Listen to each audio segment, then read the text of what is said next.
Alors, bonjour à tous, aujourd'hui je suis à Nassogne et Georges Michel de la COEPS m'a donné rendez-vous pour me parler de son projet Epukarst.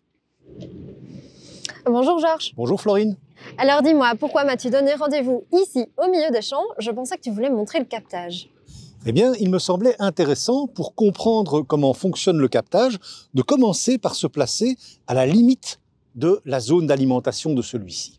On est ici sur les hauteurs et toute la zone que tu vois à ma gauche, eh bien, correspond au bassin d'alimentation de la prise d'eau.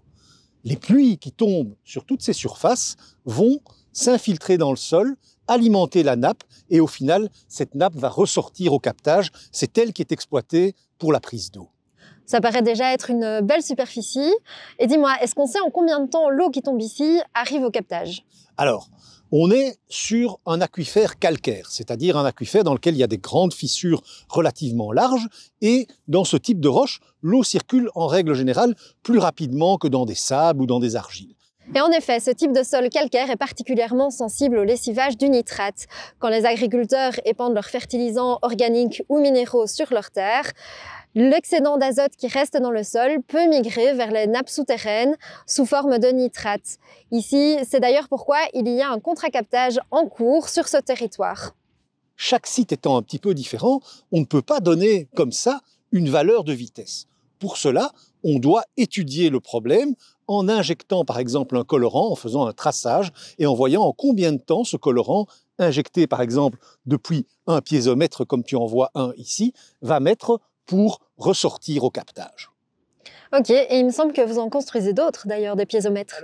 Oui, celui-ci c'est le premier qu'on a construit vraiment sur la ligne de partage des eaux théoriques pour justement s'assurer que les eaux circulaient bien en direction du captage et aussi pour vérifier s'il n'y avait pas des eaux qui venaient de plus en amont pour compléter le bassin d'alimentation. Ce que tu vois ici au niveau de la tête du puits qu'on vient de forer, eh bien, cette espèce de masse grise, c'est en fait le calcaire qui a été complètement pulvérisé par le forage. On se rend compte qu'on est bien sur un calcaire bien noir qui est typique de cette région-ci.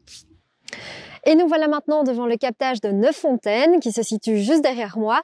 Il s'agit en réalité d'une source à l'émergence, c'est-à-dire que l'eau remonte ici à la surface, mais il y a des installations souterraines avec des drains qui passent sous la route derrière moi et qui mènent jusqu'à cette chambre captante que Georges va nous montrer. Voilà, nous allons voir l'eau et on va un peu essayer de comprendre qu'est-ce qu'on étudie.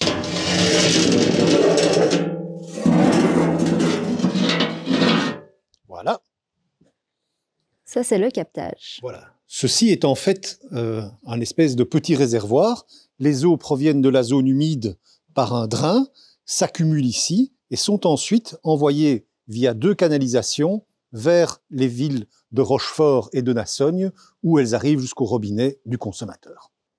Et est-ce que tu peux me parler un peu plus précisément de ce que vous faites dans le cadre du projet Epukarst? Eh bien, dans le cadre du projet Epukarst, on essaye d'étudier la fluctuation des nitrates dans ces eaux qui partent au captage. Et l'originalité du projet, c'est que nous analysons ces nitrates toutes les heures. Parce qu'on s'est rendu compte qu'on pouvait avoir dans ces aquifères calcaires des fluctuations de concentration importantes et très rapides, et qu'une analyse toutes les 3 ou 4 mois, comme c'est fait classiquement, n'est pas suffisante. Avec un suivi horaire, on peut comparer cela avec les précipitations, avec les activités agricoles et les épandages, et essayer de mieux comprendre quelle est la dynamique du nitrate dans un système comme celui-là. Super, tout ça, vous pouvez ainsi récolter des données très utiles. Exactement. Le but, c'est clairement d'arriver à contribuer à la protection de ce captage et à une gestion à l'échelle de son bassin d'alimentation pour réduire cette problématique du nitrate, sachant qu'ici, on est proche de la limite autorisée pour les nitrates et qu'il est donc grand temps d'agir au niveau de ces concentrations.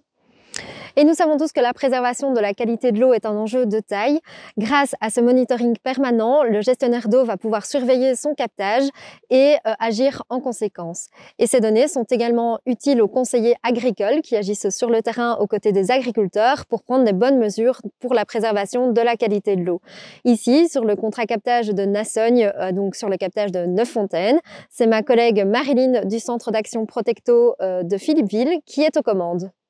Et donc Marilyn, est-ce que tu peux me dire plus concrètement à quoi vont servir ces résultats? Oui, tout à fait. Ici, le but est de comprendre comment les agriculteurs vont pouvoir adapter leurs pratiques pour limiter au maximum leur impact sur la ressource en eau.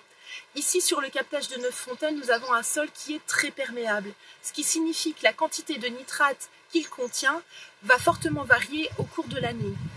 Actuellement, nous réalisons des analyses de sol 2 fois par an. Une première au printemps pour quantifier le nitrate disponible pour la culture avant de la fertiliser, et une deuxième à l'automne qui va nous permettre de mesurer le reliquat azoté, c'est-à-dire le nitrate restant dans le sol que la culture n'aura pas valorisé.